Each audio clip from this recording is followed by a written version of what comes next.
Estamos com 7h30. Bora pro play? Bora. Vamos.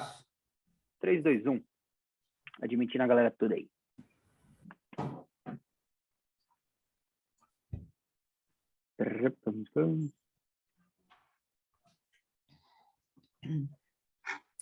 Boa noite. Boa noite a quem nos ouve. Boa noite. Boa noite. Boa noite. Olha lá, temos a turma aí, V2, temos nossos atletas também. Arthurzão, Esses quadradinhos. Pito deitado já lá em Barcelona. Boa noite. Pito, Gabriel... ponta firme você, hein? Sensacional, Pito é ponta cara. firme. Ele já tá fazendo Gabriel... um treinamento pro Dom. Nas madrugadas, hein, claro. É isso aí. Gabriel Vareta, do Palmeiras. Aí. Bessan, diretamente de Mirassol. Thaís, diretamente de Portugal, com o Eric. Oi. Oi, Thaís. Dudu. Tá em Chapecó, Dudu? É, tá em Chapecó. Se eu estiver falando besteira, o Dudu está em Chapecó. Belinho, que já deve estar em São Paulo, atleta de futebol. E Felipe Marinho, Bessan, já falei. Fala, meu irmão. Fala, meu irmão, tudo bem? Tudo na paz. Aí, Arthur Chamonge, diretamente de Florianópolis. Aí nosso time aí, com Arthur Alvarez, Pedro de Souza, Gui Lins, Bruno Reis, Pedro Amiati, Leandro Emídio, Heiber e Gi. Falei todo mundo aí, né? Falei. Hoje um Rodada V2 especial, já estamos com... Pamela Santos. Uhul! Grande atleta de futebol. Cadê a Pamela? A Pamela tá aqui? Boa noite. Aí, ó. Fera. Meu Deus! Final de semana é o campeonato para variar ela no pódio.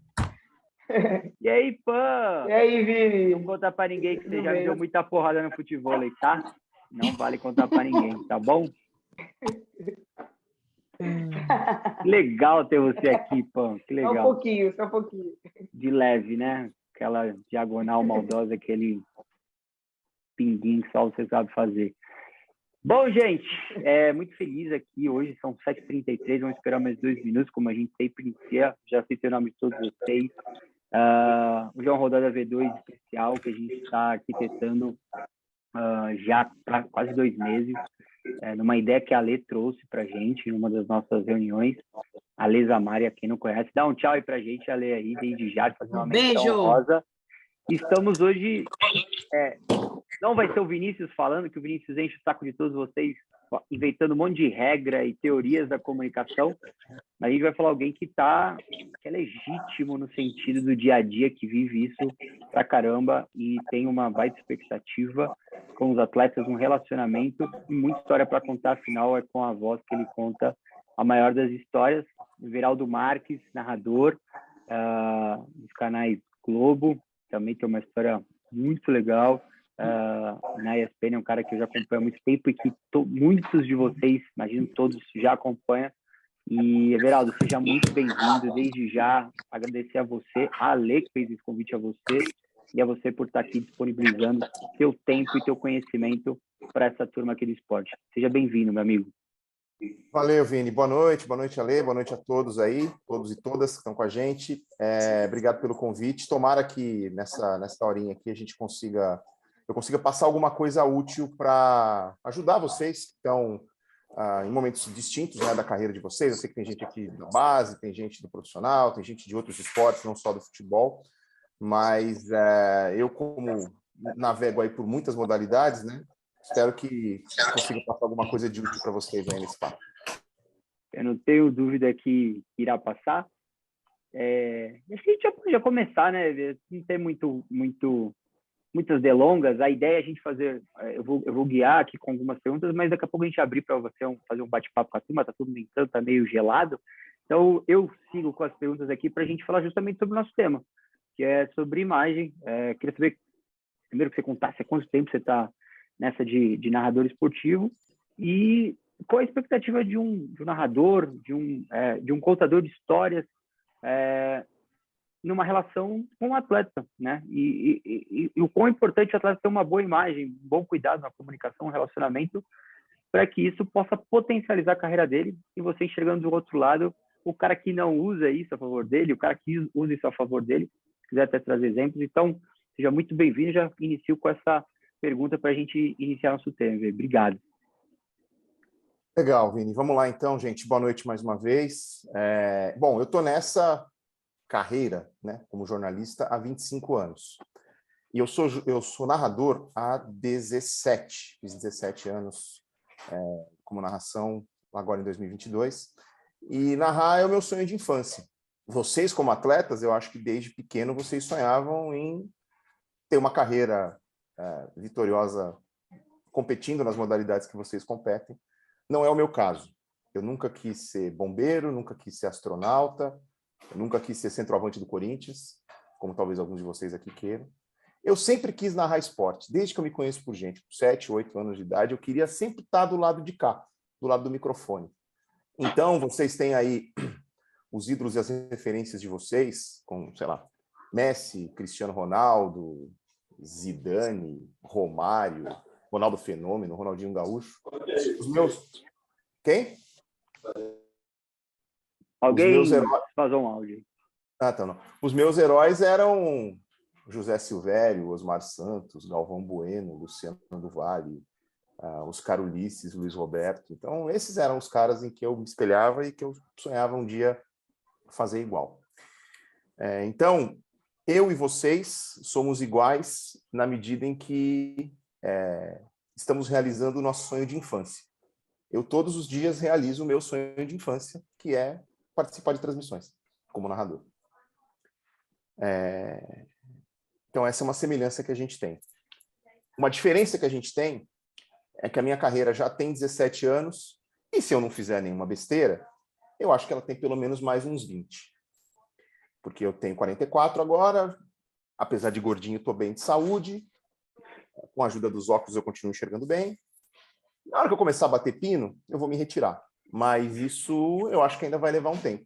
O tempo é implacável, ele chega para todos nós, ele vai chegar para mim primeiro, que eu sou mais velho, vai chegar para vocês em algum momento. Mas ele vai chegar. Só que eu, pela natureza da minha profissão, eu tenho a possibilidade de estender a minha carreira até os meus 60, 65. A gente tem aí o Galvão com 72 anos, indo para mais uma Copa do Mundo, o Silvio Luiz tem quase 90 e segue narrando por aí. Mas acho que 60, 65 é uma idade média boa para eu continuar a minha carreira. Então, eu tenho mais 20 anos de estrada ainda. A vida do atleta é bem mais curta, né?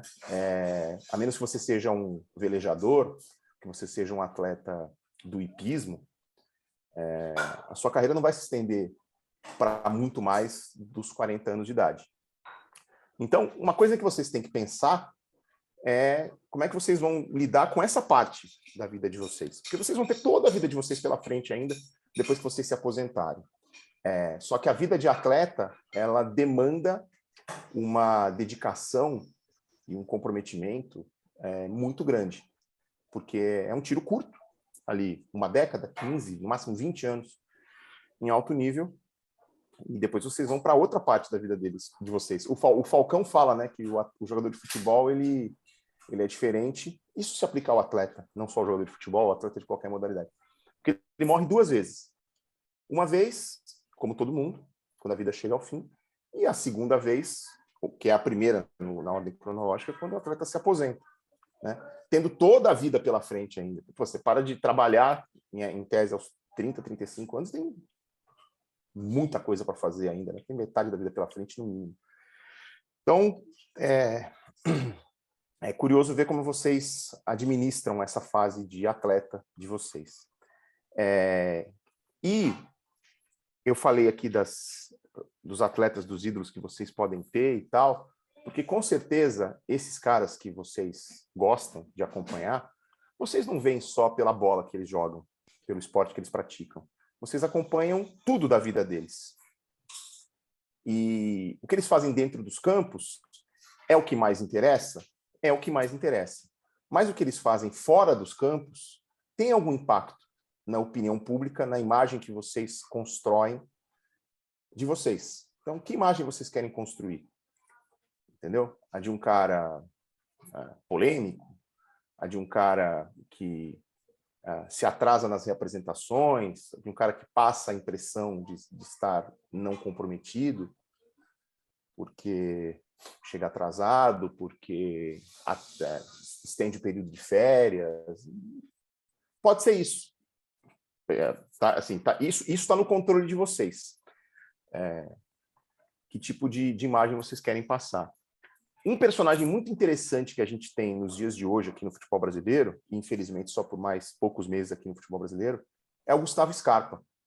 Porque além de jogar muita bola, está jogando muita bola, é um dos principais jogadores do Campeonato Brasileiro hoje, um dos principais jogadores do melhor time do Brasil, que é o Palmeiras. Ele é um cara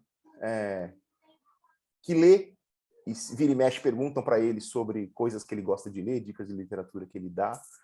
O cara vai lá e resolve o cubo mágico. Eu demorei 30 anos da minha vida para aprender a resolver um cubo mágico, precisando de um tutorial no YouTube por algumas semanas. Aí hoje meu filho de 10 anos resolve aqui em 1 minuto e meio, me humilha, e eu já esqueci como é que faz. Mas eu consegui resolver pelo menos uma vez na vida para vencer essa vontade, superar esse trauma do cubo mágico. O Gustavo Scarpa vai legal. E por que a gente pergunta para o Gustavo Scarpa sobre livros? Porque a gente soube que ele gostava de ler, né? Porque muitas vezes, com muitos jogadores, com muitos atletas, são as mesmas perguntas e as mesmas respostas, porque a gente só tem acesso àquilo do jogador, aquilo daquele personagem.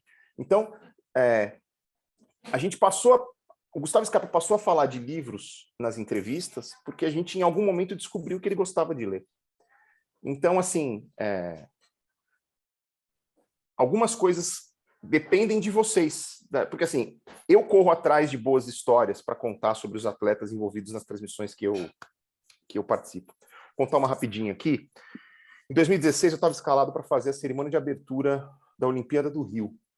E uma coisa que sempre me incomodou vendo a cerimônia de abertura era, cada delegação que passava, o pessoal se limitando a dar o mesmo tipo de informação. Aí vem a Argélia é um país que fica no continente africano, ela vem com 200 atletas, a Argélia tem X milhões de habitantes e a área territorial é pá.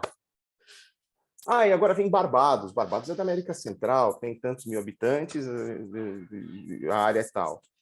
Imagina isso por 207 países, que coisa chata ficar repetindo informação de almanaque de 207 países. Eu falei, não.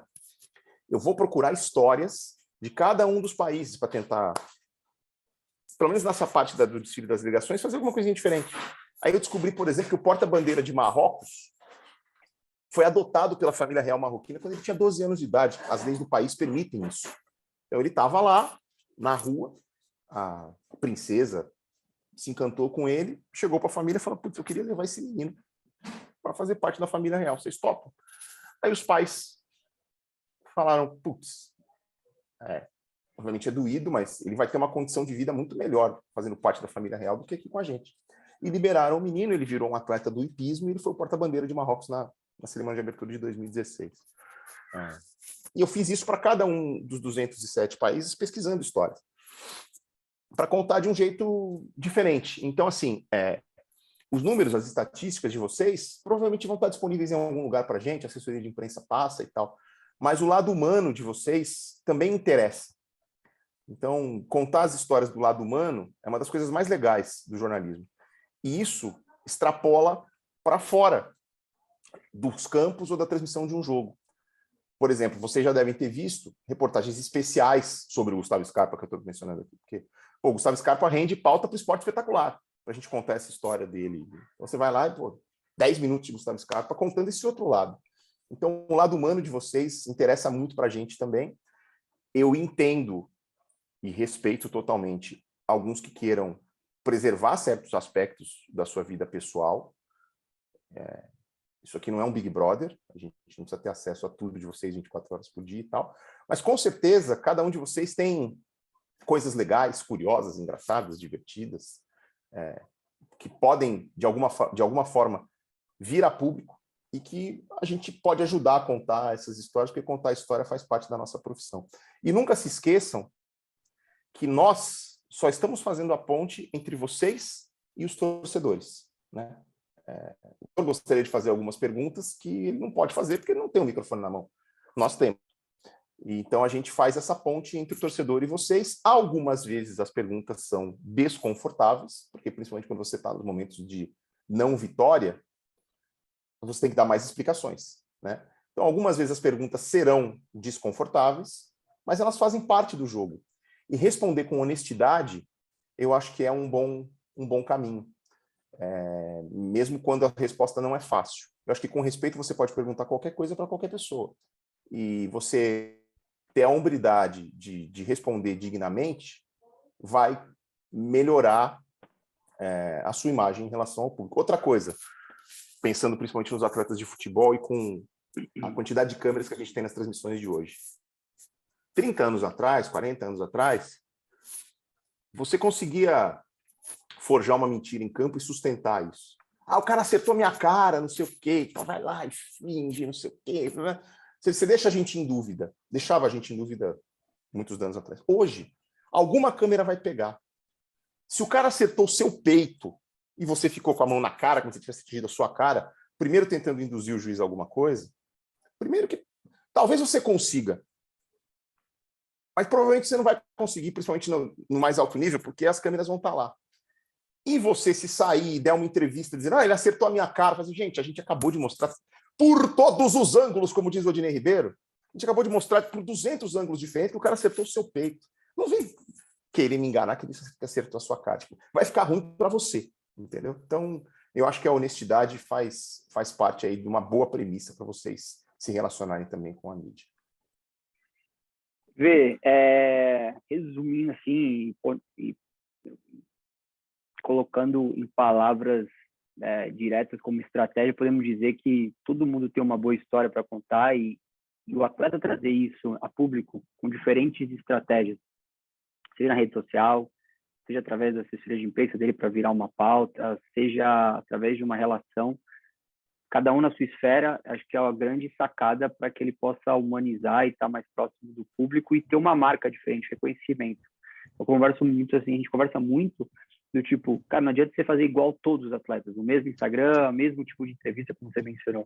Quando você traz uma nova história, você tem casos como o Gustavo Scarpa, que gera uma valorização e uma exposição diferente. Acho que é isso que a gente pode entender e que vale a pena, que muitos têm essa dúvida, tipo, não, eu preciso aparecer na mídia, como que eu apareço na mídia, mas eu não posso contar a minha história. Eu acho que você quebrou um paradigma muito legal ao contar isso. Muito bom, muito bom. Eu queria saber, então, já que isso é uma estratégia positiva, o que ela está fazendo que você enxerga mais de errado? A gente pode pegar o futebol como base, que é o nosso esporte nacional, mas a gente tem esportes olímpicos, tem vários esportes aqui no Brasil representativos, que a gente pode falar que falta um pouquinho mais do atleta nesse investimento de imagem, e muitos têm a dificuldade de entender por que investir na imagem. Então, acaba deixando de aproveitar, como você falou, esse curto espaço de carreira. Você consegue enxergar hoje que não está funcionando? Eu acho que o do Fagner está aberto. O Fagner estava no rádio ali, no rádio polícia. Agora sim. Cara, Vini, eu não sei se eu tenho uma resposta direta para isso, mas assim, a imagem do atleta faz parte do pacote, entendeu? Muito tempo atrás, resolver só dentro de campo era, digamos, suficiente ali. Ou tinha aquele momento da entrevista coletiva, não sei o que lá. Hoje, acaba sendo parte do pacote você competir e se relacionar com a mídia, porque é um jeito de dar retorno para patrocinador, é um jeito de expor a sua imagem, expor a marca do time a qual você está ligado de alguma forma. Então, assim, você pode se fechar num casulo e não querer se relacionar com a mídia fora das situações obrigatórias ali e tal. Mas eu não sei se é muito inteligente, entendeu? Você consegue administrar a maneira como você vai se relacionar com a mídia para não ficar se expondo o tempo todo. Tem uma história, agora, bom, ele é ex-atleta, mas é um cara super respeitado pelo que ele fez dentro de campo, assim, um dos maiores goleiros da história. O Dida falava que quando ele jogava no Milan, ele não dava entrevista 2 dias antes do jogo e não dava entrevista 3 dias depois do jogo. Ou seja, ele não dava entrevista nunca. Porque o período ou estava em... Qualquer dia que você quisesse uma entrevista com ele, ou estava num período de 2 dias pré-jogo, ou estava num período de 3 dias depois do jogo. Ele não dava entrevista nunca. Por ser muito tímido. Eu não queria dar entrevista e estava ok com relação a isso. E acho que naquela época ok também, sabe? Você não tinha a exposição que existe hoje. Eu falei aqui dos meus ídolos, dos meus heróis lá nos anos 80. Eu sonhava ser narrador de rádio, porque transmissões de TV era uma coisa muito rara. As TVs não transmitiam todos os jogos, pelo contrário, elas transmitiam no máximo as finais, né? O dia a dia era de transmissões em rádio. Hoje, você tem canais especializados, então assim, você tem hoje 4 ESPNs, 3 Sport TVs, Band Sports, então só de televisão você tem 8. Mais os canais digitais, né? Então hoje você tem uma possibilidade de exposição muito grande. Um evento de relevância que não esteja na televisão vai estar em algum canal do YouTube, vai estar em alguma Twitch, vai estar em algum serviço de streaming, alguma coisa assim. Então, tudo é transmitido hoje. Então você tem um nível de oportunidades de exposição que você não tinha nos anos 80, 90. Quando eu comecei minha carreira, você só conseguia... A mídia se limitava a televisão, rádio e jornal, revista, né? Pô, vai ser uma notinha no jornal, vai ser uma notinha numa revista. Hoje é uma coisa limitada, você não precisa desse canal. Você, faz uma conta no Instagram, pá. Você faz uma conta no Twitter, pá. Pode ter um canal no YouTube. Então, assim, hoje é uma coisa totalmente ilimitada. E eu acho que é inteligente aproveitar essas possibilidades. Para que a gente não tenha mais Didas no nosso esporte, acho que a gente trabalha nada contra o Dida, mas acredito que hoje ele talvez, não sei se ele paga o preço ou não, mas a gente já não vê mais o Dida no pós-carreira dele. Como a gente já vê o Marcos, como a gente vê o Rogério Ceni, que é da mesma geração e aparecem, tiveram muito mais exposição midiática. O que você falaria para um atleta que está iniciando a carreira do outro lado e fala assim, cara, eu quero contar a tua história, faça isso. E aí pensando não só em entrevista, não só em como narrador, mas como um cara jornalista, telespectador, que gosta de contar a história, ficar na rede social, nos relacionamentos, numa propaganda, numa entrega, no dia a dia, no comportamento. Isso tudo faz a construção da imagem. O cara e a mina, né? Eu fico bem com isso. O que você falaria para esse cara que está começando, para essa mina que está começando? Eu acho que não tenha vergonha de ser você. Porque as pessoas, quanto mais verdadeiro você for, mais as pessoas vão acreditar em você.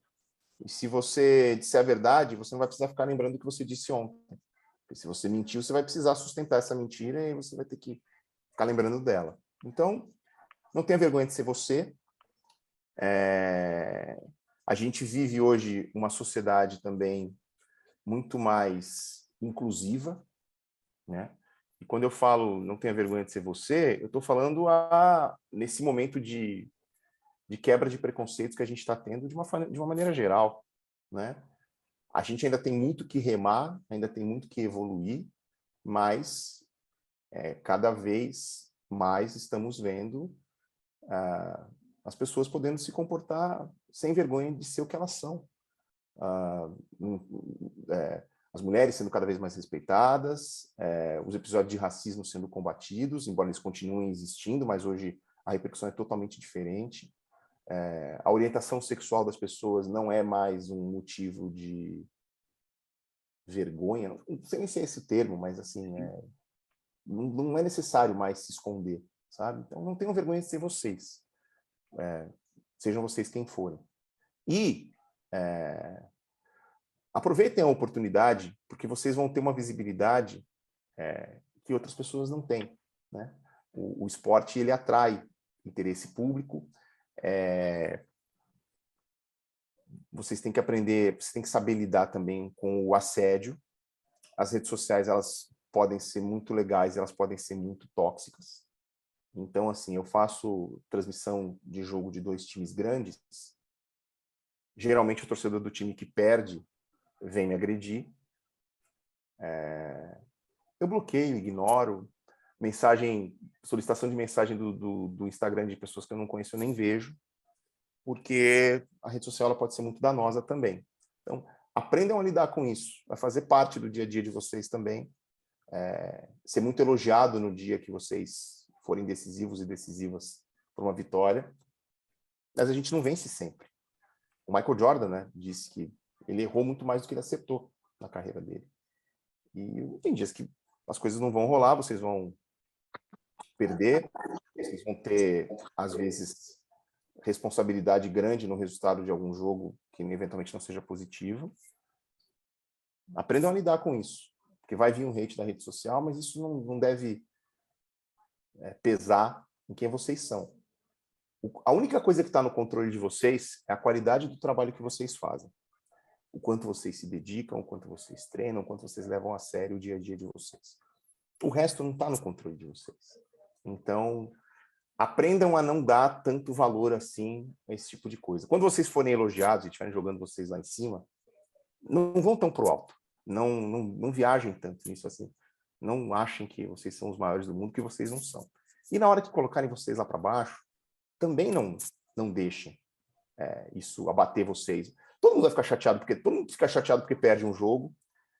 Ninguém deve se cobrar mais do que vocês mesmos, entendeu? Então, não absorvam tanto o hate da rede social, não absorvam tanto o elogio da rede social, porque não é isso que vai moldar a carreira de vocês, é a seriedade de vocês no dia a dia que vai ajudar vocês a ter sucesso. É um funil muito, muito estreito, né? É um funil muito estreito, mas por isso que vocês têm que tentar levar com seriedade, com comprometimento e tal, porque para ter sucesso é muito difícil, e eu acho que é isso que vocês têm que pensar.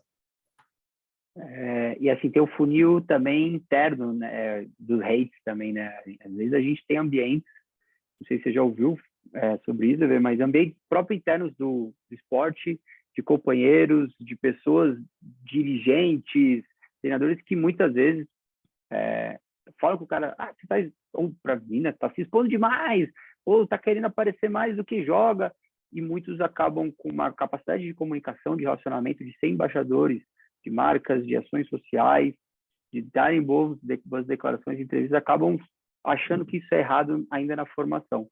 Então, eu queria complementar a sua resposta, que é muito boa e que muitos sofrem com isso.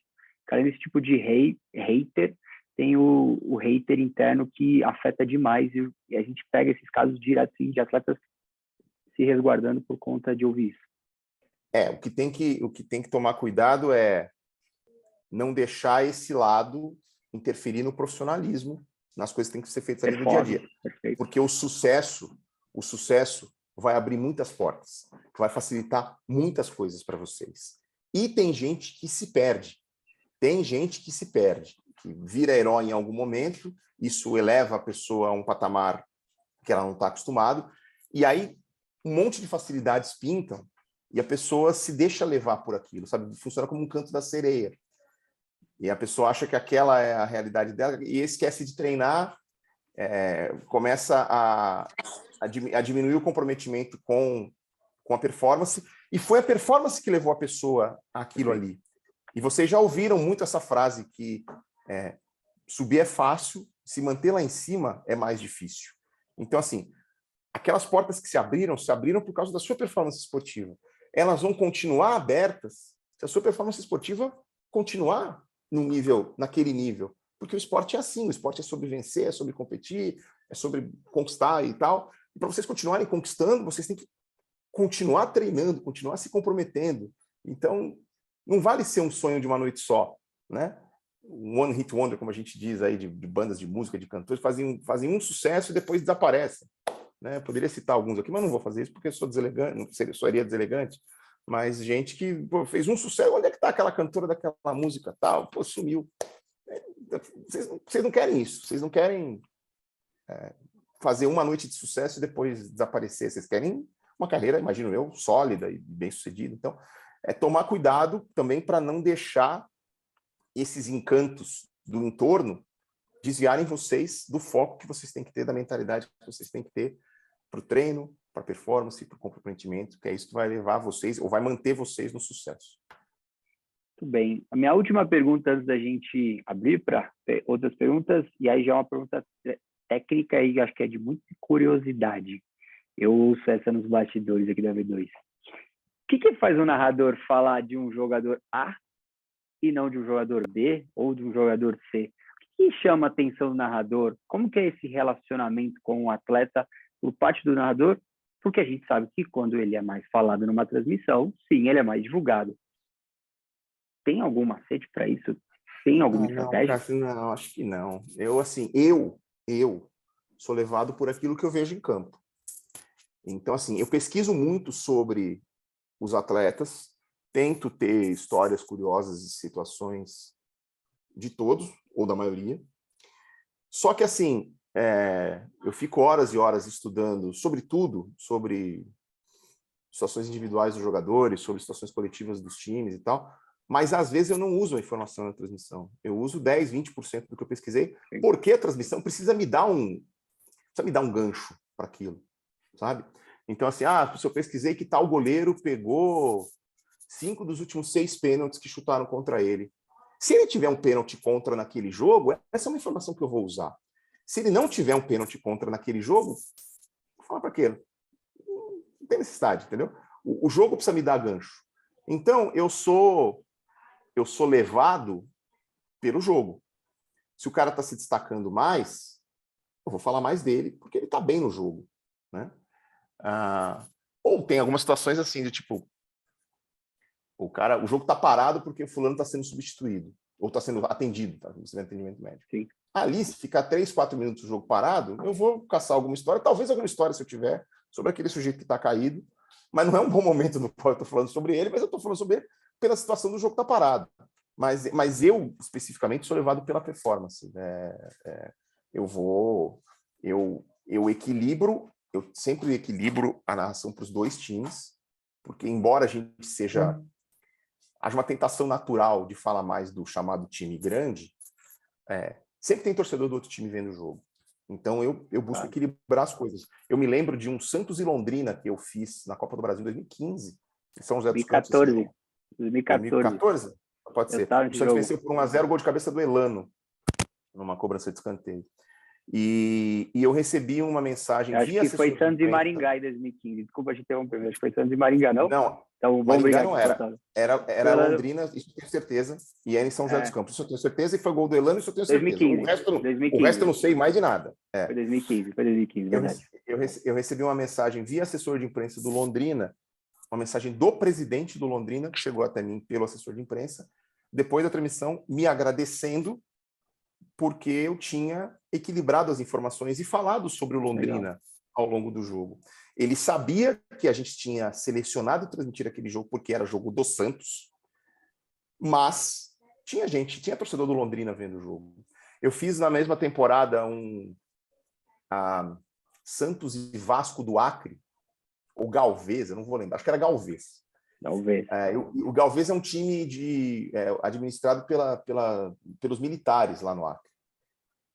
Eu liguei para o vice-presidente de futebol, para o diretor de futebol do Galvez, que era o capitão, general, sei lá quem, o sargento, sei lá o quê, no sábado, 3 dias antes do jogo. Fiquei 3 horas com o cara no telefone, porque eu tinha que contar histórias do Galvez.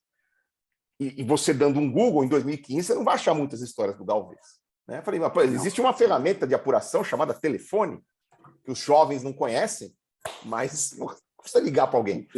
Eu consegui, vasculha daqui, vasculha dali, vasculha de lá, achei o telefone de um jornalista no Acre, que me passou o contato desse cara, eu liguei para o cara, fiquei 3 horas com ele no telefone, levantando histórias sobre o Galvez. Porque tudo bem, eu ia fazer um jogo do Santos, era o Santos que estava ali puxando a vitrine, mas sempre existe o adversário, né? Então a minha preocupação era de equilibrar e felizmente, sempre que eu faço jogos de times, alguns um pouco maiores, outros um pouco menores, os torcedores dos times de menos torcida viram e mexem e reclamam que vocês só falam dos times do eixo e não sei o quê.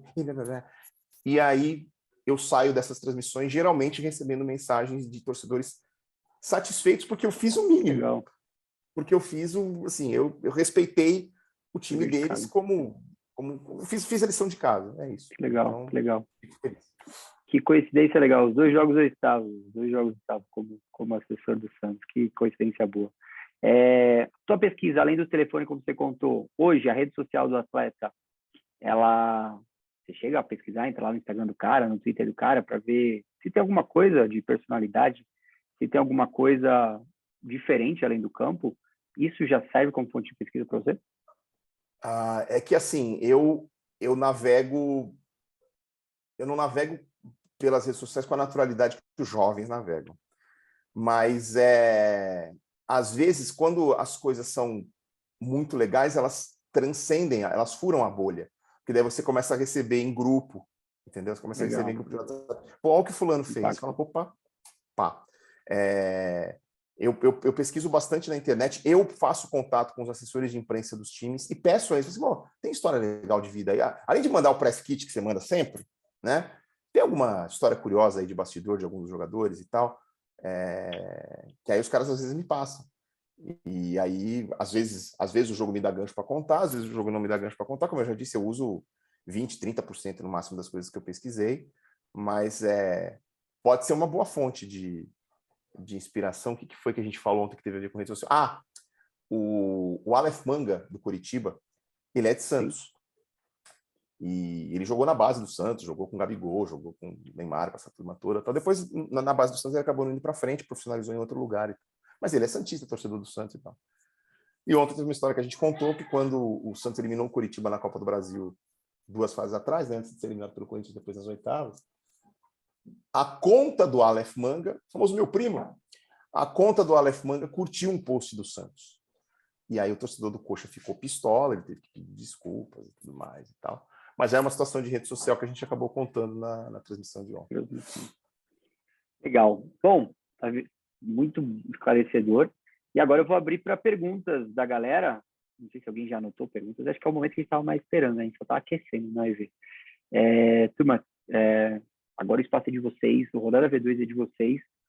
Enquanto eu vou enrolando vocês, eu fico aguardando alguém falar assim, para ser o primeiro a perguntar. Eu só quero que o Everaldo complemente uma informação que você estava falando agora da relação de assessoria de imprensa com você, a importância que tem uma assessoria de imprensa também com o jogador, né? Que eu acho que é fundamental que exista transparência e confiança de ambas as partes. E como a gente trabalha com isso, nós trabalhamos os nossos jogadores, os nossos atletas, os nossos profissionais. Então, é importante também, né, Everaldo, essa confiança.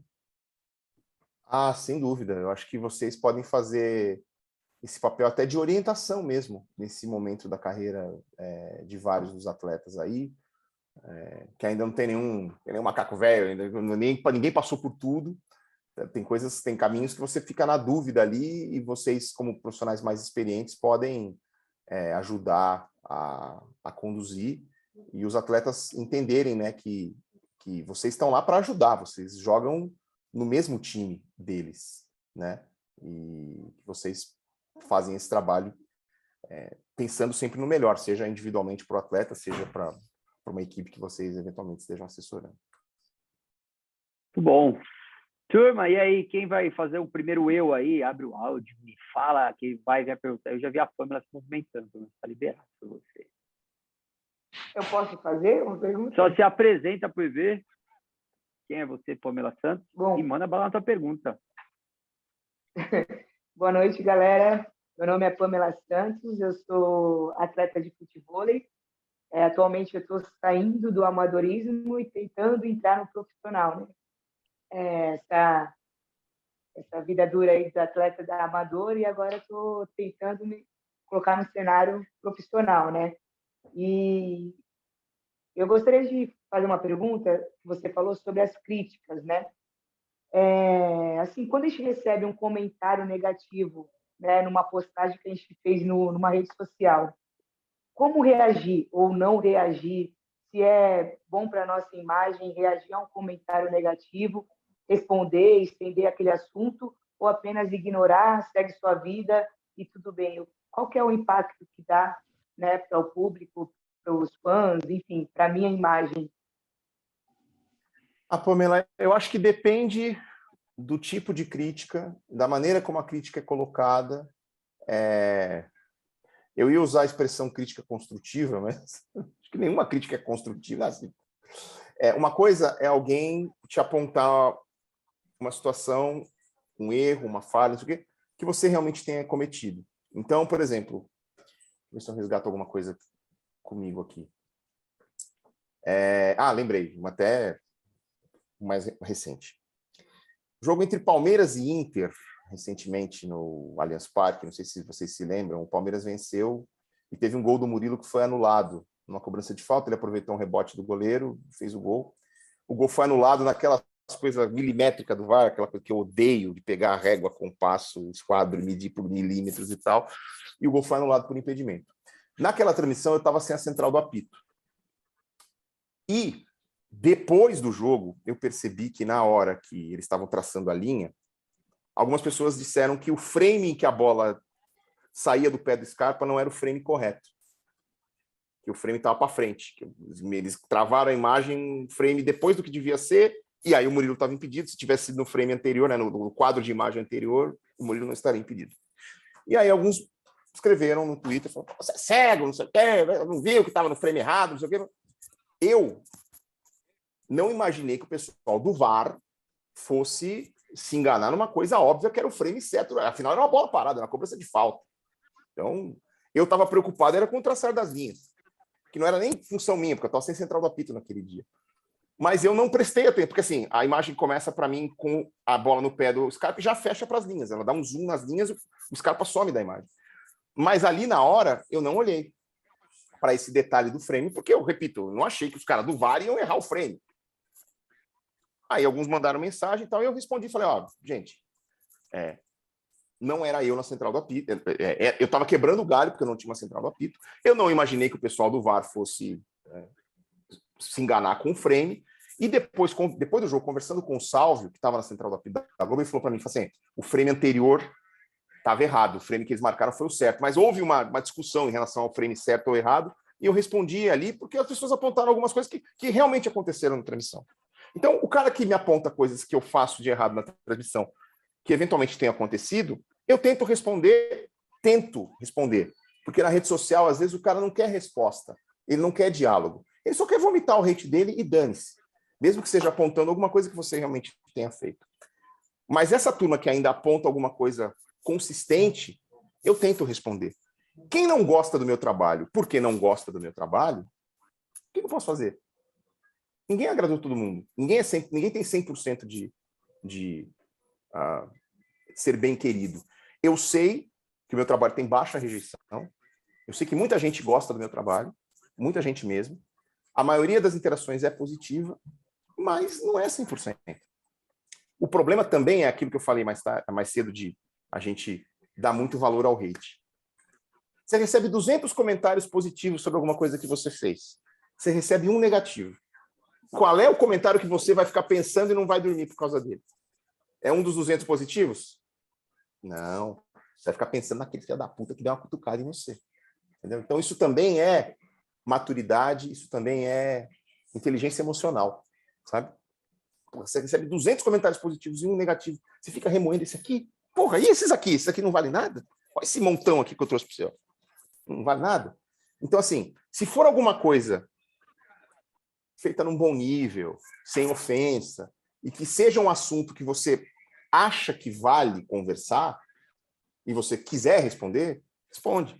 Se for hate, se for xingamento, se for comentários desnecessários sobre qualquer outra coisa que não seja sua performance, né, porque as meninas também passam por isso, aí eu acho que ignora, bloqueia, se você quiser apaga, eu acho que não tem problema, porque as redes sociais, elas são muitas vezes antissociais, a pessoa não está lá para querer conversar, interagir, ela está lá só para despejar o hate dela, para tentar mexer com a sua cabeça. Então, na hora que ela consegue, aí ela já atingiu o objetivo dela.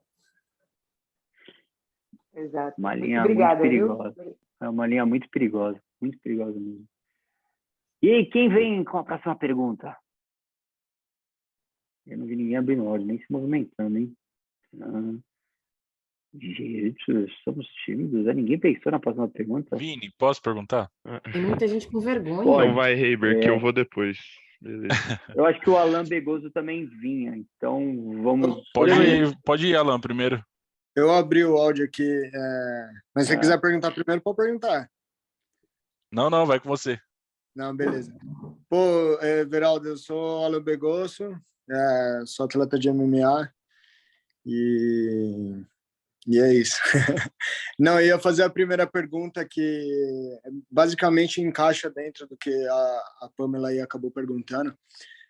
porque é uma situação que já aconteceu comigo. Esse é um dos motivos que eu comecei a procurar assessoria, inclusive, e que entra basicamente nesse quesito de rede social, de fake, de hate, né? Que uma coisa que aconteceu foi que, por exemplo, quando no meu caso que eu fui lutar, mas acontece muito com o jogador também, que acaba acontecendo alguma matéria, as pessoas te procuram para fazer uma matéria, acabam distorcendo um pouco o que você falou, né?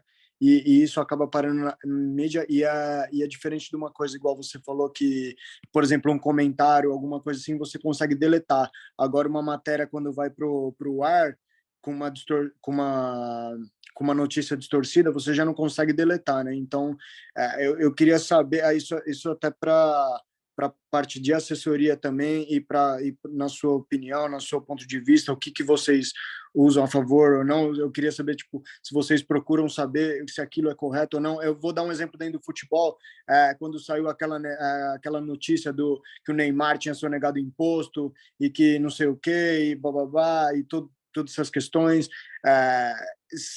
A gente vê o que gera todo esse transtorno na vida do atleta, e muitas vezes a gente realmente, infelizmente, né, tem muitos profissionais que não são profissionais e acabam distorcendo as coisas. Porque eu vou dar um exemplo comigo que aconteceu quando eu tive minha primeira luta aqui nos Estados Unidos. Um jornal de uma cidade de interior que é a maior parte da minha família me chamou para fazer uma entrevista. Eu dei a entrevista para eles. Eles colocaram nessa matéria que eu era dessa cidade, que eu tinha nascido nessa cidade. E eu comecei a receber, tipo, mensagens de pessoas que eram realmente dessa cidade, falando: não, você nunca morou aqui, tipo, que você tá pondo aí que você é de Cândido Mota, você não nasceu aqui, você não é daqui. Então, tipo, eu queria saber um pouco como vocês lidam com isso, com essas fake news, tipo, essas coisas. Eu acho que aí a gente tem que falar sobre bom jornalismo e mau jornalismo, né? Porque a gente, na faculdade, aprende os princípios de o bom jornalismo e o mau jornalismo. E o bom jornalismo requer a checagem. O que é a checagem? É você confirmar se aquela informação que você apurou, ela está correta. Então, você checa ali com mais de uma fonte, antes de você contar para valer com aquela informação e usar aquela informação, seja numa reportagem, numa matéria escrita, numa transmissão, etc. Infelizmente, como em todas as áreas, existem os bons engenheiros, médicos, professores, cientistas, existem os maus engenheiros, médicos, professores, cientistas, existem os bons jornalistas, existem os maus jornalistas. Aqui a gente está falando sobre o bom jornalismo e o mau jornalismo. E aqui eu só queria fazer Então, assim, se é uma informação que está te prejudicando, cabe processo. Se você acha que é o caso, cabe processo. Se você tem uma assessoria, no caso aí, a assessoria pode até tentar fazer uma ponte com o jornalista e falar: você publicou que ele disse tal coisa, ele não disse tal coisa. É um papel que a assessoria pode fazer também. Agora, eu só queria esclarecer uma coisa com relação a fake news, porque é um tema que a gente ouve muito falar, é um termo que a gente ouve muito falar, e a gente tem, às vezes, uma dificuldade de compreender o significado de fake news. Uma coisa é eu escrever que você é de Cândido Mota, é isso? Uma coisa é eu escrever que você é de Cândido Mota, sem ter checado. Cometi um erro, mas de boa intenção. Isso é um erro, não é uma fake news. Uma fake news é eu, sabendo que tal coisa é mentira, publicar aquela informação vendendo como verdade. Entendeu? É eu saber que o que eu estou escrevendo é uma mentira. Eu inventei aquilo. Só que eu, sabendo disso, publiquei aquilo e vendi aquilo como verdade. No caso, se eu escrevesse aqui que você é de Cândido Mota, seria um erro. Eu deduzia a partir da sua família, dos parentes e tal, não sei o quê. Mas eu não tinha intenção nenhuma de te prejudicar. Eu cometi um erro. Isso é um erro. Fake news é outra coisa. Fake news é isso que eu disse. Você saber que aquilo é errado, você inventou aquilo fontes da sua cabeça e você vender aquilo como verdade. Então, só para esclarecer esse termo fake news aí, que a gente ouve muito falar e acaba convivendo muito com ele por tudo que o país tem vivido nesses últimos anos, e por causa da natureza mesmo das redes sociais, né, que geram posts ali que você fala, meu Deus do céu, isso é verdade ou não é e tal. Então, só para um esclarecimento a respeito do termo fake news. Não, legal, obrigado. E, Alan, título de assessoria, isso entra como uma gestão de crise, tá? O que é a gestão de crise? É uma assessoria para centralizar a informação para que você não precise tratar disso e ela não corra o risco dela ter vários canais diferentes de mensagem, ela se concentre numa pessoa e ela possa ser consertada e conversada com esse repórter ou conversada com os repórteres ou os veículos de mídia que estão falando sobre isso a título de uma defesa e que você possa ter revertido o trabalho para reverter essa imagem que pode ser negativa ou que possa gerar algum tipo de conflito para você. Então, é uma estratégia dentro de assessoria que a gente chama de gestão de crise, tá? Muito legal essa pergunta, meu velho. Daniel Reiber, nosso ex-goleiro, que era parceiro de Jandrei e agora o nosso mago dos vídeos da V2MM. Manda sua pergunta, meu velho. Depois vem Pedro Damiati e José Luiz Góes, que já levantou sua mão. Vulgo Zezo. É isso. Primeiro, boa noite para todos, para todas que estão aí nessa chamada. Prazer, Everaldo, estar falando contigo. Você falou bastante de histórias. Eu tenho curiosidade mesmo em saber uma história curiosa sua, seja em transmissão ou seja de vida. Alguma narração que te emocionou, alguma coisa assim. Tenho curiosidade sobre isso. Obrigado. Agora o áudio do EV sumiu, né? Então, vê se... Aí, dá um check aí. Agora tá voltando. Voltou. Agora sim. Estamos aqui? Estamos ouvindo? Sim? Estamos ouvindo. Até aproveitando o gancho, então, do fake news que eu mencionei mais cedo, agora há pouco, né, de fazer as coisas de boa fé e cometer um erro e tal. Tem muitas histórias que eu já contei várias vezes, né? No dia que eu recebi um hate monstro dos fãs da Lady Gaga, lá quando eu chamei ela de ridículo no Super Bowl e tal. Mas essas estão meio gastas. Aí, para eu contar uma que pouca gente sabe, em 2008, eu acho, 2007, 2008, eu estava transmitindo o Tour de France. Não sei se vocês sabem o que é lá, a competição de ciclismo, 3 semanas, o pessoal pedalando pelas estradas da França e tudo mais. E teve uma das etapas que um ciclista italiano chamado Riccardo Ricò fez um ataque espetacular assim no pé. Era uma etapa que terminava numa montanha, né? Então terminava no alto. Os caras tinham que se matar, subir uma última montanha para cruzar a linha de chegada e ganhar aquela etapa. No pé da última montanha, um pouquinho antes da montanha começar, ele falou, quer saber, eu vou sozinho. Pá, deu uma paulada, atacou, subiu a montanha sozinho, deixou todo mundo para trás, ganhou a etapa de maneira espetacular e tal. Cara, eu terminei narrando de pé, quase chorando, fazendo uma ode ao cara, ao ciclismo, porque o ciclismo é espetacular. Se você não conhece o ciclismo de estrada, tentem assistir. É que agora, acho que, não sei se está rolando a Volta à Espanha, ou vai rolar agora, mas o Tour de France e o Giro de Itália são espetaculares, eles acontecem um pouquinho mais cedo no ano. O ciclismo é muito legal. E eu, narrando, terminei de pé, quase chorando, e falando sobre ele, sobre o ciclismo, sobre a coragem que ele teve de atacar sozinho, ganhou, não sei o quê. Espetacular. Uma das chegadas mais legais que eu fiz na minha vida. 3 dias depois, o que aconteceu? Dopado, filho da puta. E eu lá entrando no ar para falar, então, joga fora tudo aquilo ali. O cara é um arrombado, filho da puta, dopado, caralho. Enfim, uma merda. Me senti um palhaço. Só faltou entrar no ar com o nariz de palhaço. Aí que você chorou mesmo, né? De verdade. Eu chorei. E também no ciclismo aconteceu no ano anterior, eu passar mal no meio de uma transmissão. E eu tava com o meu parceiro, né, que até hoje é comentarista da ESPN, o Celso Anderson. E o Celso Anderson, a sorte do Celso Anderson é que ele fala pra caralho, fala pelos cotovelos, fala mais do que o homem da cobra. Eu virei para ele, eu tava começando a passar mal, eu virei para ele, eu fiz um sinal assim, eu falei, vai, saí para, chamei o Hugo, o Zeca, o Igor, chamei todo mundo, passei mal pra caramba. Voltei, continuei a transmissão. 10 minutos depois, passei mal de novo. Saí de novo. Meu chefe, eu tava assim, pálido, né? Meu chefe falou, vai embora para casa. Eu falei, não, tá assim. Passei, a vantagem de passar mal é que você, limpa, né? Zera. Então, 2 vezes eu saí para passar mal no meio da transmissão, ainda consegui voltar e terminar e tal. E em casa ninguém percebeu, mas essa ficou pro livro. E tem uma que a tua esposa estava grávida, né, Everaldo? Não, Por isso fingiu. Não, foi antes. E tem uma que eu guardei para contar no Que História é Essa Porchat, que eu gravei umas 2 semanas atrás. Eu não vou dar spoiler aqui, então espero que lá para novembro vocês assistam o Que História é Essa Porchat, que eu gravei, que tem mais uma história curiosa aí também, de envolver... Por acaso é uma história pessoal minha, mas que envolve transmissão, e aí, então assistam, por favor. Obrigado. Deixou ela quicando. Perfeito, obrigado. Muito bom, boa história. Vai, Pedro Amiati. Beleza. Boa noite, gente. Boa noite, Everaldo. Eu sou um grande fã, eu te acompanho há muito tempo, ESPN. Você estava falando dessa blindagem que o atleta tem que ter e saber quando ele está no alto, quando ele está lá embaixo. E você, junto com o Rômulo, foram um dos narradores, pelo que eu me lembro, pelo menos, que mais sofreram quando começou a usar os bordões. Você é ridículo, tudo isso. Como que foi para você administrar isso? Continuar sabendo, tipo, vai emplacar esse bordão?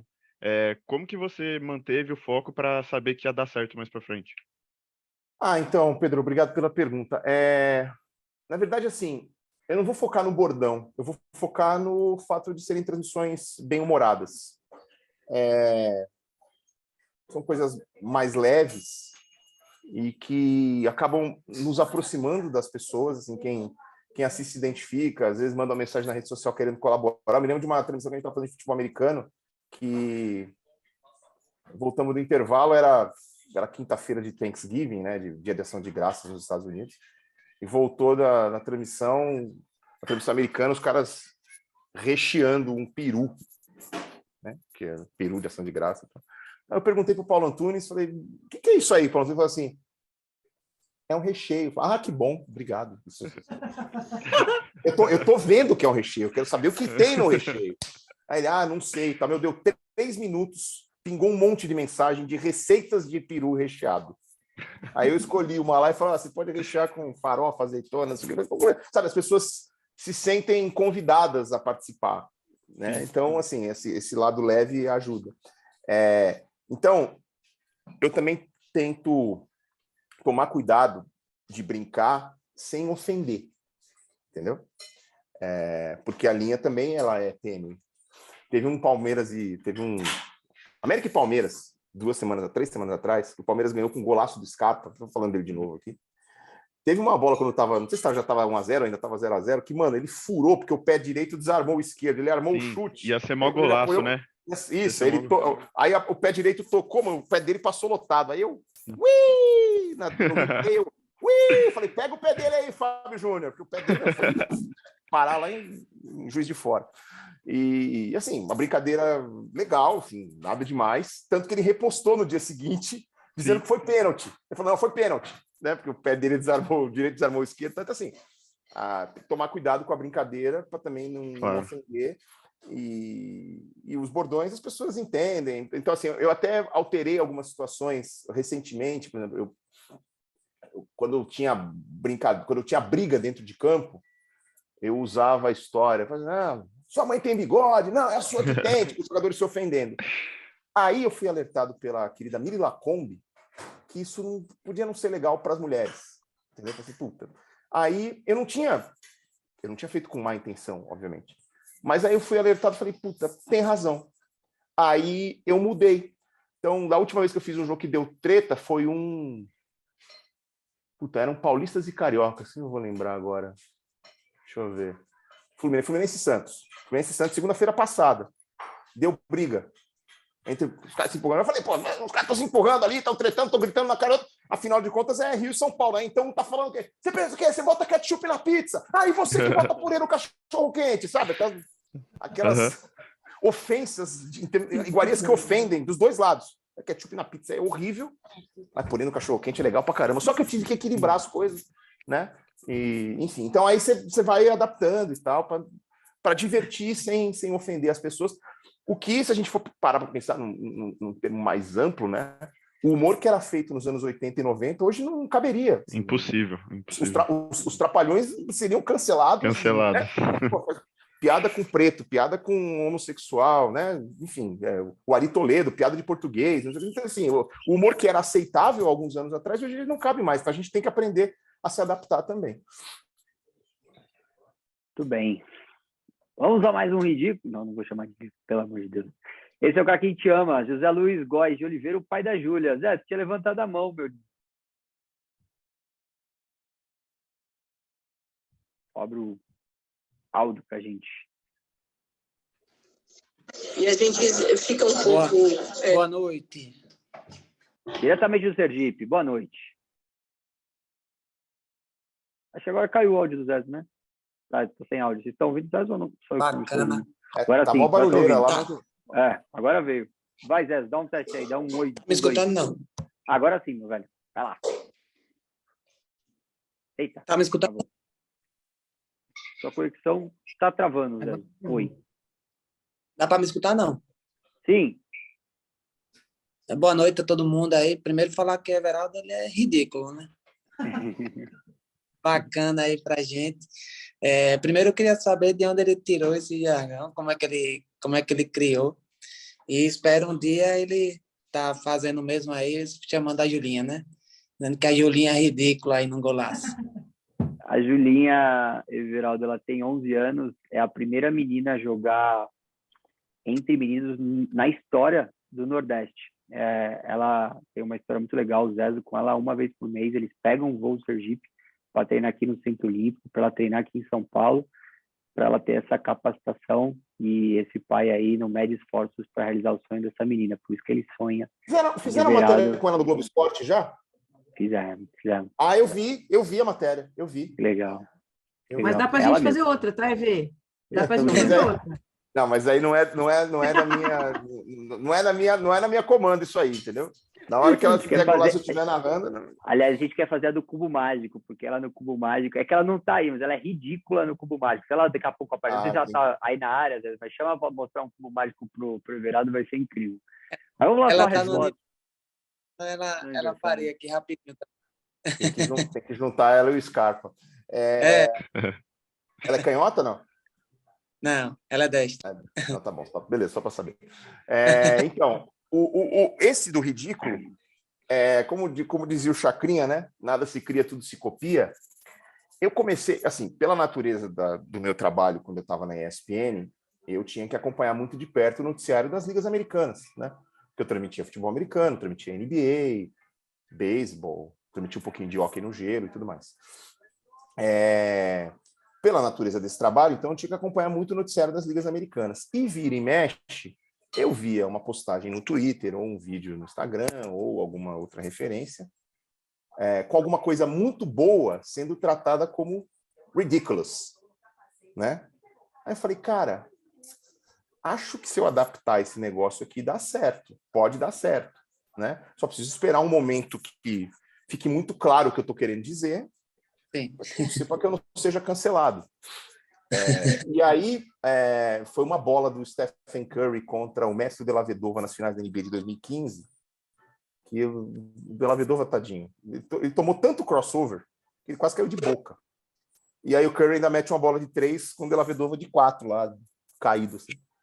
Aí falei, pô, até agora. Ainda mais que eu estava no ginásio, né? O ginásio do Golden State Warriors e tal. O ginásio explodiu com a cesta, o pai do Curry apareceu no vídeo, o pai e a mãe começaram a dançar e tal. Eu falei, agora. Você é ridículo. E todo mundo entendeu. Né? Porque, assim, é uma conotação diferente para uma outra palavra. Por exemplo, um estuprador é um monstro. É um monstro. O Cristiano Ronaldo também é um monstro. Mas a conotação que eu estou usando monstro com estuprador e com Cristiano Ronaldo são coisas totalmente diferentes. Né? Mas essa do monstro já está consagrada ao longo de muitos anos de uso, num sentido e no outro. O ridículo está caminhando para isso, entendeu? Então, assim, eu fui cancelado pelos fãs da Lady Gaga porque os fãs da Lady Gaga que estavam vendo aquela apresentação nunca tinham visto a transmissão de futebol americana. A maioria estava lá só por causa da Lady Gaga. Aí, embora tudo que eu tenha dito antes e depois do ridículo tenha dado a entender que tinha sido uma coisa positiva, como eu falei, às vezes o cara tá aí na internet só para querer cancelar o outro, entendeu? Não tá querendo o debate, a conversa, tá querendo só lacrar, como dizem, né? Mas foi a inspiração do ridículo foi a partir de coisas que eu via da imprensa americana, o pessoal escrevendo em inglês, falando em inglês sobre coisas boas que aconteciam nas quadras, nos campos e nas pistas. Bacana. Legal. Bom, mais um papai e uma menina do futebol feminino. Vamos para estou indo para as 3 perguntas finais, tá bom? Para te liberar, que já estamos estourando o nosso tempo, conforme combinado. Então, Emerson e Duda, microfone aberto para vocês fazer a pergunta. Eles estão com a mão levantada. Depois vamos com Pedro e Arthur Chamonge para finalizar, tá bom? Oi, eu sou a Maria Eduarda, mais conhecida como Duda. Se apresenta, pai. Sou o pai da Duda, eu sou o Emerson. Boa noite a todos. Inclusive, eu vi você lá no aniversário do Diego Gaudi, na Arena, que teve um evento lá na Arena. E para minha pergunta é a seguinte: a narração, você acompanha as narrações, o que você está achando nas narrações das mulheres nos jogos femininos? Você tem algum contato com elas? Você conversa com elas durante as narrações? Como é isso? Ô, Duda, valeu, obrigado pela pergunta, ótima pergunta. Cara, na verdade, demorou, né, para as mulheres terem chegado nas narrações. As mulheres chegaram em tantas coisas e estava... Não sei porque demorou tanto para as mulheres chegarem nas narrações. Na verdade, as mulheres chegaram lá no final dos anos 90, né, aqui no Brasil com a Luciana Mariano, que está aí hoje, até hoje aí na ESPN, mas de uma forma consistente só depois, né? Aí hoje a gente tem várias, a própria Luciana, a ESPN tem ainda a Elaine Trevisan, tem a Mila Garcia, que estreou agora há pouco tempo, a Globo tem a Renata, tem a Natália, tem a Isabelle, que faz a Band. Enfim, agora, felizmente, já são várias e que sejam cada vez mais, e que daqui a algum tempo a gente não esteja falando sobre homens e mulheres, esteja falando sobre a competência, né? Porque talento não tem gênero, talento não tem cor, talento não tem classe social. Eu sou filho de zelador e de empregada doméstica, entendeu? Eu vivi durante muitos anos na linha da pobreza, eu estudei a vida inteira em escola pública. O problema é que isso não tem a ver com o meu talento, isso tem a ver com as oportunidades que eu tive ou que eu deixei de ter por ser pobre. Porque eu disputei uma corrida de Fórmula 1 largando 3 voltas atrás. Como é que eu ia disputar uma vaga numa universidade pública, tendo estudado a minha vida inteira em escola pública? Outro dia eu vi uma matéria dizendo que quem estudou a vida inteira em escola pública hoje termina o grau 7 anos defasado em matemática em relação a quem estudou numa escola particular. Então, como é que eu vou competir por uma vaga em faculdade pública com alguém que estudou a vida inteira em escola particular? Então, isso diminuiu as minhas oportunidades. Foi muito mais difícil para mim chegar do que para quem teve as oportunidades. E aí a gente tem que entender o quanto a gente é privilegiado também, enquanto hoje eu sou privilegiado, por exemplo, de poder proporcionar ao meu filho condições muito melhores do que as que eu tive.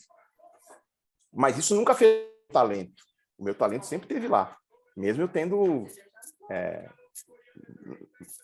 tido a história que eu tive. Então, o talento não tem classe social, não tem gênero, não tem cor, não tem nada. Ele é o talento.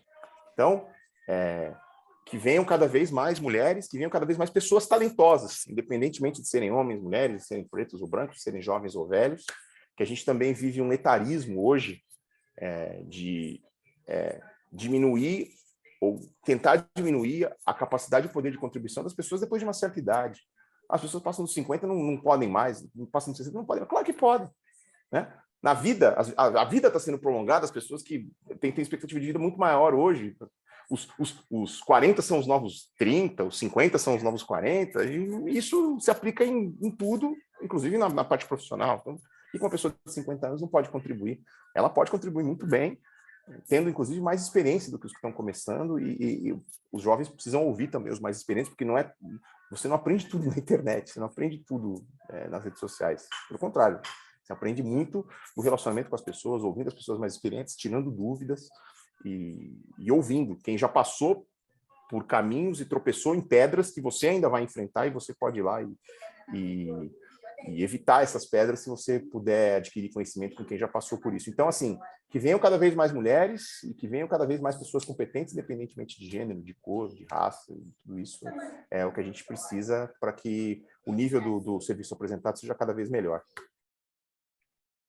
Legal. Falando de escola, meu parceiro de escola do ensino médio, meu compadre, e que se diz jogador de futebol americano do Flamengo, senhor Pedro, faça uma pergunta, meu velho. Bom ter você aqui, meu lindo. Valeu. Eu sou um grande fã aí. Alguns dos momentos aí felizes da vida você estava presente.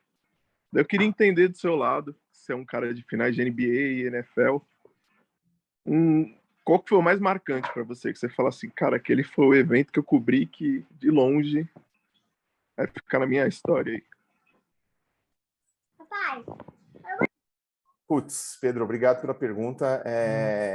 Esse fato de eu navegar por vários esportes me dá o direito de escolher vários momentos, um em cada um, né? Então, putz, tem jogos de futebol que eu me lembro com carinho, jogos de basquete. Eu acho que, assim, para ficar nos esportes americanos, da NBA eu lembro do jogo número 6 das finais da NBA de 2013, aquele jogo que o Ray Allen meteu uma bola de 3 no finalzinho e forçou a prorrogação, aí Miami ganhou a prorrogação. O jogo estava ganho por San Antonio, o título estava ganho por San Antonio, o torcedor do Miami já estava indo embora do ginásio. Aí o Ray Allen meteu aquela bola, tivemos prorrogação, o Miami ganhou a prorrogação no jogo 6 e ganhou o título no jogo 7. Esse jogo 3, essa bola de 3 do Ray Allen no jogo 6, me marcou bastante. O futebol americano, puta, eu fiz 12 Super Bowls, sendo 10 em loco.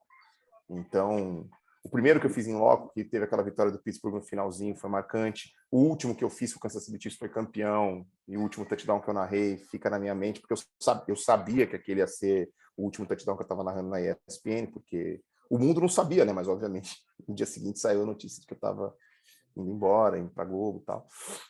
Então, assim, em cada esporte eu me lembro de uma transmissão que me marca. Então, felizmente, poder fazer vários esportes me dá o privilégio de poder escolher várias transmissões. Para ficar nos esportes americanos, são essas aí que eu mencionei. Legal. Gente, estamos indo rapidinho. Fala, claro. Ô, Duda, será que no futuro, daqui uns 20 anos, sei lá, você vai ser minha companheira de cabine, não?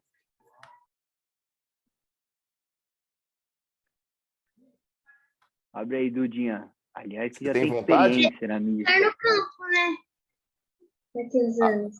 Tá. Depois do campo, quem sabe, né? Então, daqui a 30, então. Algumas outras jogadoras, né? Que algumas jogadoras, algumas quando estão machucadas, elas vão comentar os jogos. Pode ser que uma oportunidade dessa esteja com você. Pois é. Aliás, queria só mencionar, inclusive, agora a gente acabou de ter a Copa América Feminina, né? A Érica, zagueira do Corinthians, mandou muito bem nos comentários. Ela já está mais perto do final da carreira do que do começo, né? Eu acho que ela tem futuro como comentarista, a Érica do Corinthians. Então, eu conheço a Érica, ela é minha amiga, eu já conheci ela no clube, eu vim com ela praticamente. Eu converso bastante com ela no Instagram, pessoalmente, e eu até brinco com ela quando eu encontro ela, falando que dá para ela aposentar e ficar comentando jogos. Muito bom. Então, primeiro, tenha sucesso na sua carreira como jogadora e depois que você aposentar, a gente se encontra nas cabines, tá bom? A Duda que já fez até propaganda com o Rafael Nadal. Pasmem. Aliás, procurem um vídeo que está circulando por aí hoje do Roger Federer.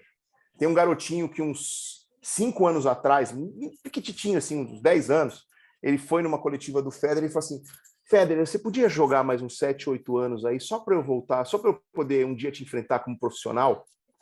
Aí o Federer falou assim: não, prometo. E aí, um dos patrocinadores do Federer promoveu o encontro dele com o menino. Esse vídeo foi publicado esses dias, hoje, eu acho. Meu, a cara do moleque, assim, quando ele percebe que ele vai jogar contra o Federer, é sensacional. Procurem aí nas redes sociais do Federer. Tem um teaser de uns 2 minutos no Twitter, mas aí tem o vídeo completo no YouTube. Vale bem a pena. Quem não ficar feliz com aquilo ali tá morto por dentro. Eu já vi, pô, esse vídeo é muito bom. Essa é a história do esporte. Que legal, Pedro. Bom, Arthur Chamonge, tá na área, meu velho, diretamente de Floripa. Tá com a mão levantada. Aí, sobre sua câmera aí, meu velho, pra gente ver. Aí, olha aí. Arthur. Fala, pessoal. Tranquilo? Boa noite. Aí, velho. Finaliza aí, contigo. Tamo junto. Tranquilo, pessoal. Boa noite. Fala, Everaldo, tudo bem? Primeiramente, é um prazer estar falando contigo aí. Então, eu tenho 2 perguntas, na verdade. A primeira, eu queria saber como chegou aquele vídeo do JM lá do TikTok que tu narrou. Que, pô, foi, né? Estourou lá no TikTok. Muito massa. Queria saber como chegou, como tu ficou sabendo.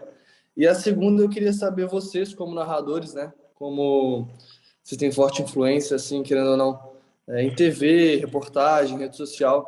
Se vocês acham que a gente, atleta, tem um limite. A gente trabalha na V2MM, né? Sabe da importância da mídia. mas a partir do momento que o atleta tem que focar em campo e a partir do momento que a rede social ela atrapalha o atleta, se vocês acham que tem um limite, se tu acha que tem momentos que tem que segurar, vocês acham que não é tão bom, e eu queria saber isso aí. Beleza, Arthur, obrigado pela pergunta. Então, o vídeo, ele chegou para mim, alguém me marcou no Twitter, porque eu não tenho TikTok. Como eu disse, eu não sou jovem como vocês. Então, assim, eu não tenho TikTok, eu tenho Instagram e Twitter. O Twitter eu uso muito como fonte de informação, assim, por exemplo, foi até aproveitar que você é de Florianópolis, semana passada foi o primeiro jogo do Avaí que eu fiz na vida. Eu não tinha feito nenhum jogo do Avaí ainda, por circunstâncias de escala nunca tinha acontecido. Aconteceu sábado.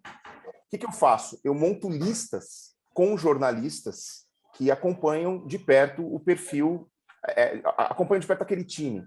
Então, eu criei esse hábito na NFL. Então, por exemplo, eu ia fazer um jogo do São Francisco 49ers, eu adicionei numa lista do Twitter os principais jornalistas que eram setoristas do São Francisco 49ers, para eu ter acesso ali às informações. Porque quem acompanha todo dia sabe mais do que quem acompanha de vez em quando. E tendo 200 ligas para narrar, com 30 times em cada liga, eu sou humano, eu não consigo saber a cor da cueca do jogador do São Francisco 49ers se ele trocou a cueca de roxo para azul de um dia para o outro, porque eu estou olhando também a NBA, a Premier League, a La Liga e etc. Então, na semana passada, quando eu soube que eu ia fazer um jogo do Avaí, eu montei uma listinha do Twitter com perfis que postavam coisas constantemente sobre o Avaí, e aquilo me ajudou bastante na preparação para a transmissão. Só aproveitando um gancho que você é de Floripa. E foi no Twitter que chegou o vídeo para mim. Aí eu só respondi para o perfil, falei, olha, eu não tenho aqui ferramentas de edição para eu narrar e fazer a montagem. Se eu gravar só o áudio, você tem como montar aí? Ele falou, tenho. Aí, eu acho que através de um amigo do UOL, eu consegui descobrir que essa pessoa era em comum, e aí eu passei eu assistindo o vídeo aqui, eu gravei a narração, passei esse áudio para o meu camarada do UOL, aí eles fizeram a montagem e repassaram para a pessoa que publicou com a montagem e tal, não sei o quê. Então foi divertido. E com relação ao limite de usar a rede social, vai de cada um, mas eu queria dar um exemplo que talvez tenha algum peso. Quando começam os playoffs da NBA, o LeBron James sai da rede social. Não posta nada.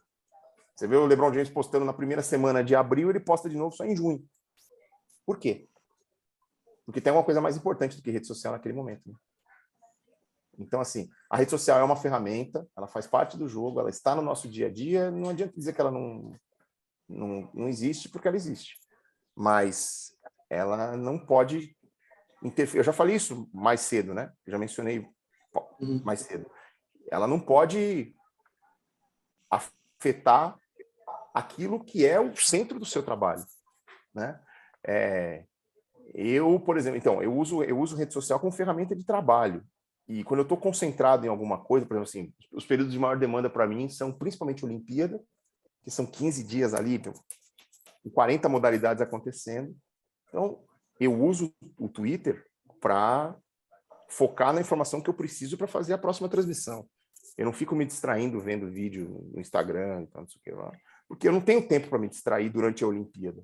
Porque é da hora que você acorda, da hora que você vai dormir, come quando dá, né? Dorme quando dá. Copa do Mundo é mais ou menos a mesma pegada, mas assim, é mais espaçado, é sempre o mesmo esporte, é no máximo um jogo por dia. A Olimpíada é mais trabalhoso, porque nessa Olimpíada de Tóquio aconteceu de eu fazer na mesma noite basquete, skate, tênis de mesa e BMX, e levantamento de peso, um seguidinho do outro, assim, porque a gente estava entre um jogo de basquete e uma transmissão não lembro, de tênis de mesa, e aí ficou um buraco de 40 minutos, a gente foi preenchendo com outras modalidades. O que está acontecendo? Vai pingando de um lugar para outro, tapar esse buraco enquanto a gente espera o início do tênis de mesa. E aí eu saí fazendo um monte de coisa. Então a Olimpíada é mais trabalhoso nesse sentido, para o nadador. A Copa do Mundo, ela é muito grande, mas em termos de trabalho, é mais fácil, porque é o mesmo esporte, você faz no máximo um jogo por dia, então é um pouco mais tranquilo. Mas mesmo assim, durante a Copa do Mundo, eu também não me distraio, porque eu vou fazer aquele jogo, mas nessa Copa do Mundo serão 4 jogos por dia. Eu vou assistir os outros 3 com atenção. Eu não vou ficar bêbado vendo o jogo lá, não, eu vou focar no que eu estou fazendo, porque aquele mês é mês de Copa do Mundo e eu vou da Copa até onde tiver que ir, trabalhando e focado no trabalho. Então, assim, só para voltar ao que eu falei agora há pouco, o LeBron James, durante os playoffs, não usa a rede social. Então, por quê? Porque ele quer focar 100% das energias dele naquilo que mais importa, que é tentar chegar longe nos playoffs. O valor das coisas está diretamente relacionado ao tempo que você dedica a elas. Porque os dias vão continuar tendo só 24 horas, eles não vão ter mais de 24 horas. Então, se você trocar 1 hora de treino por 1 hora de Instagram, você não vai conseguir recuperar essa hora de treino, porque o tempo já passou. Ele escorre por entre as mãos, como dizem as músicas. Você não tem como voltar. Não tem como parar o tempo e falar assim, não, peraí, são 10 da manhã, pause, eu vou ficar aqui na rede social, fiquei 2 horas, beleza. Solta o pause, 10:01. Não, quando você soltar o pause já é meio-dia. E já foram essas 2 horas que você gastou ali, você não gastou em outra coisa. Então, administrar o nosso tempo e saber onde a gente vai investir o nosso tempo é uma das grandes coisas que a gente faz gerenciando a nossa vida. Muito bem. Valeu. Pessoal, antes da gente encerrar, não deixem de marcar o Everaldo Marques aí nos stories. Ele não mexe muito como a gente, mas vai que ele mexe ali, compartilha todos nós isso aí, né? E @V2MM aí para registrar esse Roda da V2 muito especial. BV, sensacional. Eu acho que você trouxe muito conhecimento prático e uma influência muito legal para esses atletas que estão aqui, que têm dúvidas, que acompanham o seu trabalho e que vão estar conectados com você na tua carreira. Você falou 20 anos, mas a gente aposta que vai mais do que isso, e você está cada vez mais em ascensão. Então, eu só posso te agradecer em nome da V2, em nome dos atletas, agradecer a Lê por esse contato maravilhoso. Foi muito legal ter você aqui essa noite, não tenho dúvida que todos curtiram demais. Muito obrigado. Valeu, Vini, Ale, obrigado a todos. Só queria dizer que eu tô... é ridículo! Imagina. Valeu, gente. Obrigado por desejar uma carreira longa para mim, até porque, assim, embora não torça por eles, os boletos continuam vencendo. Exatamente. Né? Então, exatamente. Você tem ascensão, ridícula ascensão. Continuar batalhando contra os boletos aqui e agradecer demais o convite aí, Vini, Ale, a todos. Obrigado pela presença aí. Somos mais de 30, né? Então, espero que eu tenha conseguido contribuir com alguma coisa aí para o desenvolvimento de vocês. Não tenho todas as respostas, ninguém tem. A minha verdade não é uma verdade absoluta, é a minha verdade em cima daquilo que eu vivi, daquilo que eu tive de experiência.